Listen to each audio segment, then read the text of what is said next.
Morning everybody, and today you find me in an expanse of grass known as Boxmoor on the A41 Aylesbury to Hemel Road. Now, have you ever driven down the A41 towards Hemel Hempstead and the M25 roundabout and thought to yourself as you glanced out your car window, what is that white stone in the middle of that field? No, neither have I. Not until I read about it. But today we are going to look for the grave of arguably the last highwayman to be hanged in this country. In the middle of this field, James Blackman Snook. So join me as we go and try and find him, okay? Now, this could be an exciting morning because we are going to have a little bit of an experiment today. Now, you know that Danny from Rate My Takeaway has his cameraman. Well, today I have my camera woman with me, and for the very first time I've brought Lynn, and Lynn is going to try and do a bit of filming, so this should be interesting. So it'll be a first for all of us, so let's see how it goes. Okay, so Lynn, take it away. Take one, action. Okay, so this is the grave of James Blackman Snook. Now, he was a highwayman, but he was a poor man's Dick Turpin, but shall we say. But on the 10th of March 1801, he decided that somewhere around this spot he would rob the young postboy who was bringing the mail, John Stevens. Now, John Stevens had 6 bags of mail on him, and Snooks robbed him of these, took them to a place, undid the letters. They say he found between £80 to £500 in the bags. He dumped the bags, but also the first mistake that he made was that he had actually dumped his broken saddle, which had a broken girth strap. Now, the girth strap, people had seen him messing around with this girth strap at the King's Head in Hampstead earlier in the day, so they knew he'd done that. Now, the second mistake that Snooks made, well, actually his name was Snook, sorry. The second mistake that Snook made was that he went off to Southwark in London and decided with some of his bounty that he would buy some cloth for a new coat. So he either went himself or sent a servant, but by mistake sent a £50 note instead of a £5 note. Now, a £50 note was worth about £900 in those days, and a shopkeeper would hardly ever get one of those. And the serving girl found it suspicious, told her manager, or the owner of the shop, and he reported it because it was suspicious. And it was later traced back to some of the notes that were in the post that Snook had stolen. Now, things got very, very hot then for Snook, as various people put up £300 in reward money, and wanted posters with likenesses of him started going up around the town. So I believe that Snook then took off back down to his old manor where he normally did his thievery, which was I think Winchester to Bath Road. I can't remember. But anyway, he was in the Marlborough Forest when a massive coincidence and bad luck befell him.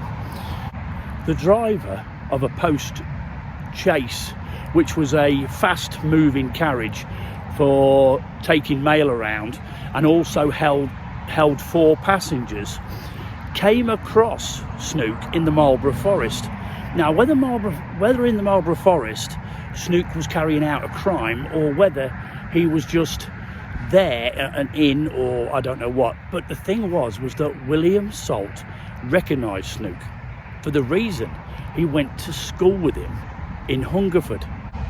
Anyway, him and his 4 passengers managed to make a citizen's arrest and took him into custody, and he went to Newgate Prison, and then he went to Hertford for trial, where he was found guilty of, he wasn't found guilty of any murder, but he was found guilty of a crime, something so terrible that it would affect the country or someone.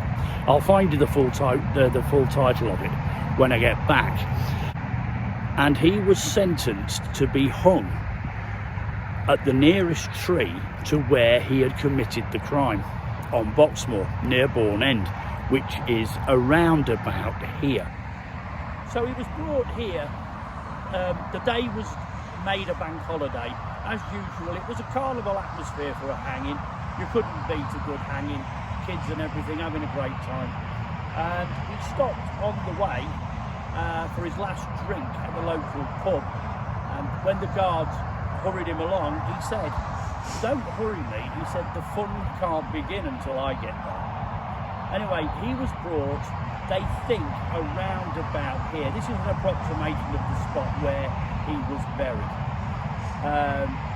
He offered his gold watch for anybody that would give him a decent burial in the morning after he'd been hung, and nobody took him up on it, and he was hung, and they just dug after an argument with the executioner, who wanted to strip him naked because apparently he was allowed to take all his clothes.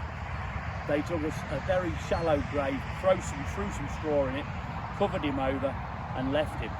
Well, apparently the next day they had a change of heart, the villagers, and they came out here, or somewhere around about here, with a coffin. They dug a deeper grave, they buried him in it, and he was put to rest. What happened to the gold watch, we don't know.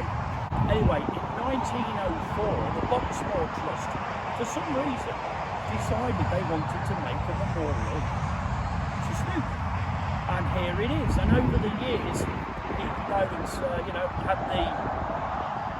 had the white stone, it's now accumulated with the footstone, the railings, and the blue plaque. So Snook is famous. Of course, as it goes with a story like this, there also is a ghost story, which I will tell you about now. So, see these three trees, which are very near to the grave site. In fact, they're this near. I'm stood by the grave now, and this is the trees. Well, there's all kinds of stories about if you walk round these trees 4 times, or run round 12 times. And I'm afraid me and Lynn both are not fit enough to be running round trees in this boggy field, so we won't be doing that.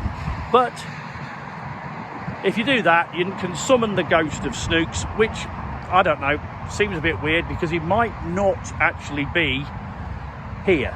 He might be somewhere else on this moor. But why they decided to put a grave to him, we do not know. But as I say, it's a good story. And if you're ever passing down the A41 and you look to your right as you approach Hemel Hempstead, you now know the story of James Blackman Snook. Right, so I'd like to say a thank you for Lynn for doing the camera work today. Now, we've got no idea what it looks like yet until we get home and have a listen and watch it, see how well she did. But let's just give Lynn a chance to talk about what she felt her first time of filming. So, Lynn, good morning. Good morning. How did you like your first morning of being a cameraman on the Exiled Yellow Belly? Sorry, camera woman. Oh my God. Or maybe I'm not supposed to. Camera person. Bit nerve-wracking to start with. I was worried I wouldn't be able to hold it still enough. But yeah. On looking back, it looks as though it's going to be okay. I think it might be. And it was a very interesting little story. A nice place, very busy. Very noisy. Lots of traffic and lots of noise. The traffic and trains going by. But I really enjoyed it. And it's definitely worth the payment of a bacon and sausage sandwich, isn't it? Oh, I think so, yes. Yeah, so do you think we've done our little stint at over here at Boxmoor this morning with this very noisy traffic going by? I think it's time we now took off to Chesham to look for the martyrs memorial there of one of the Lollard martyrs who lived in Chesham, and find a cafe. That sounds a really good idea. I think we deserve it. I think we do. All right then, Lynn, let's go. Yeah. So I really hope you enjoyed that story. I enjoyed coming out here on a very nice morning, and it was rained all night, but it's beautiful this morning. And I hope that if you did enjoy it, you'll give it a like and maybe subscribe to the channel and ding the little bell. As always, it's been a pleasure to come out here and do a story. I enjoy doing them, and as I say, I'm doing it anyway because it interests me, so I do a video while I'm here. So everybody, have a great Sunday, and I'll see you on the next one. Bye bye.